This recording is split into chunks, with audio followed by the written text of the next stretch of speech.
রাতের বেলা ঘুমানোর আগে চোখ বন্ধ করে বসে আজকে কোন কোন কাজে মালিক অসন্তুষ্ট হয়েছে সেগুলো খুঁজে বের করবেন।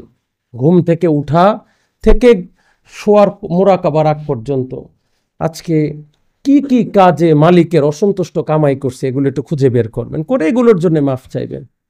রোগী তার রোগের জন্য মাফ চাইবেন, অভাবী তার অভাবের জন্য চাইবেন, যার এগুলো নাই তিনি মুক্তির জন্য মাফ চাইবেন, তিনি আত্মসমর্পণের জন্য মাফ চাইবেন, আল্লাহর দাসত্বের জন্য মাফ চাইবেন।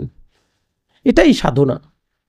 নবী রাসূলগণ এটাই শিক্ষা দিছেন, আল্লাহর সাথে যোগাযোগ। হেরা গুহায় নবী মুহাম্মদ মুস্তাফা আহমদ মুস্তফা সাল্লাল্লাহু আলাইহি ওয়াসাল্লাম এইটাই মালিকের সাথে কথা বলছেন। পবিত্র কোরআনটা পুরোটাই নবী মুহাম্মদের সাথে কথোপকথন। কি বলেন, সত্য না মিথ্যা? হ্যাঁ, মন খারাপ করবেন না যদি মোরাকাবায় নাও দেখেন। মন খারাপ করবেন? আপনি না দেখেন, আল্লাহ আপনাকে দেখে না? কি গো, দেখে না? দেখে না? দেখে না? দেখে না? আপনি মালিকের কথা না শুনেন, মালিক আপনার কথা শোনে না? শোনে না? শোনে না? শুনতে পারে না? পারে না?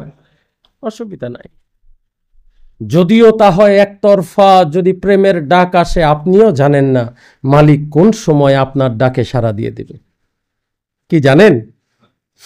আপনি এরকম স্বপ্ন দেখেন না, হঠাৎ আপনার একটা বিপদ আসতেছে, পরবর্তীতে এরকম বিপদ আপনার জীবনে আসে, হয়েছে, হয় এরকম? কাদের কাদের হয়েছে হাত ওঠান, কাদের জীবনে এরকম ঘটনা ঘটছে?